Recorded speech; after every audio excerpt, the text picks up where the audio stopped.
Hello and welcome to another episode of The Average EV. Today I am at an IONNA site in Elkton, Maryland. No one knew this one was coming. Let's get into it.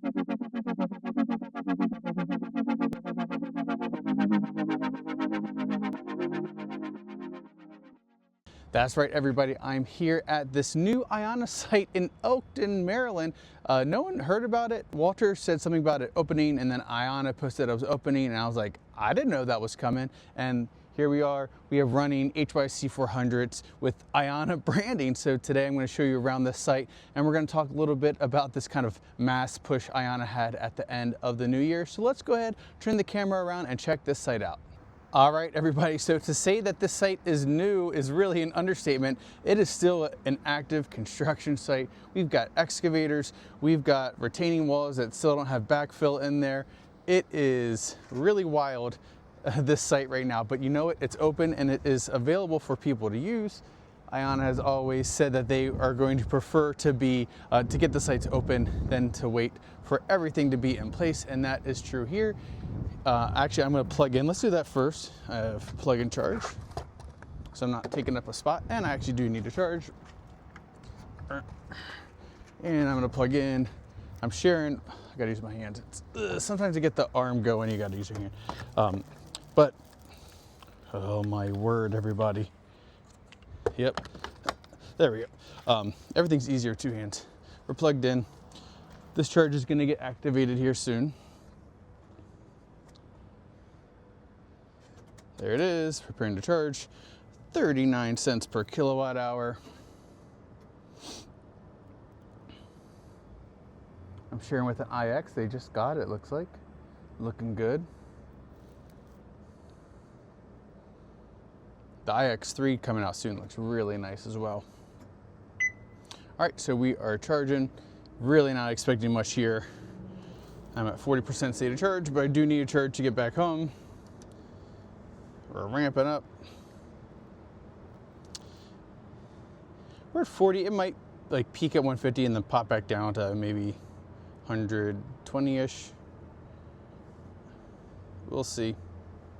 Yeah, it seems like it's going to do that behavior. 154, and then it'll settle back down.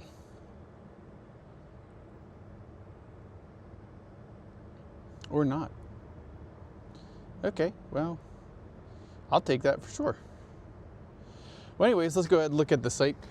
As you can see, they put in this retaining wall.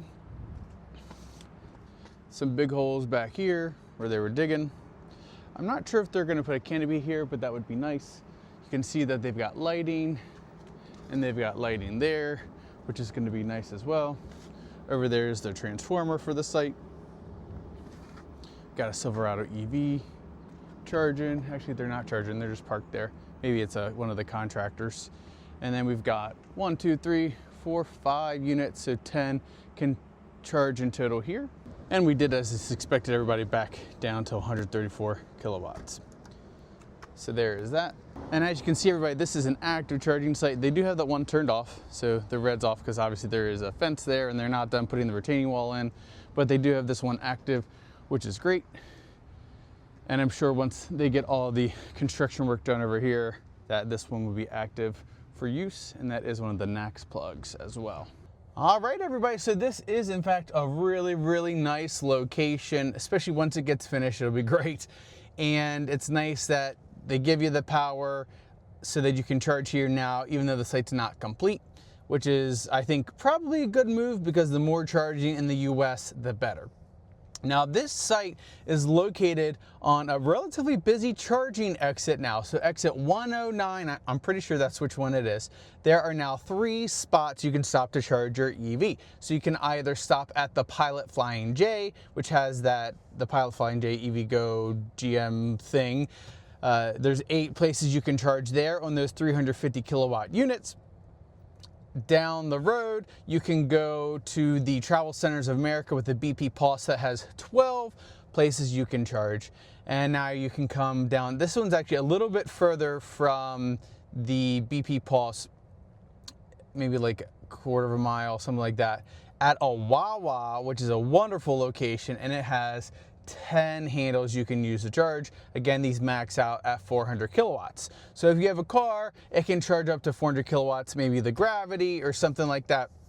Then you're probably gonna want to come to either the BP Pulse or the IONNA site.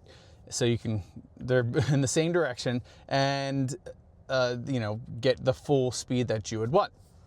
But now I wanted to kind of bring this up, and I have another video that might actually come out after this about Burger Kinging.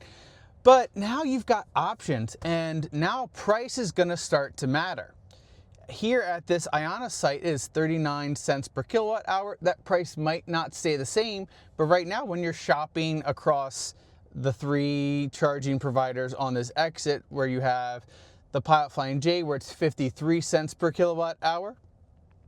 You have the BP Pulse, where it is, I think it kind of ranges from around like 48 cents per kilowatt hour to low 50 cents per kilowatt hour. Or you have this IONNA at 39 cents per kilowatt hour. Where are you gonna go? At least I know for me, I'm gonna come to the IONNA site. First, the price is lowest. Second, it's at a Wawa. I prefer Wawa compared to Travel Centers of America or compared to the Pilot Flying J. Not that they're bad offerings, but at least for me, I see, oh, cheap charging at Wawa, which I like, which is open 24/7 and has bathrooms and decent food.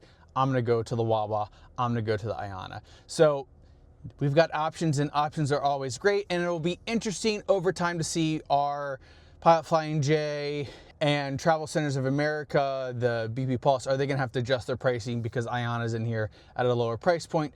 We shall see. So I wanted to show everybody kind of the location of all these. So here is 95, so a well-traveled corridor.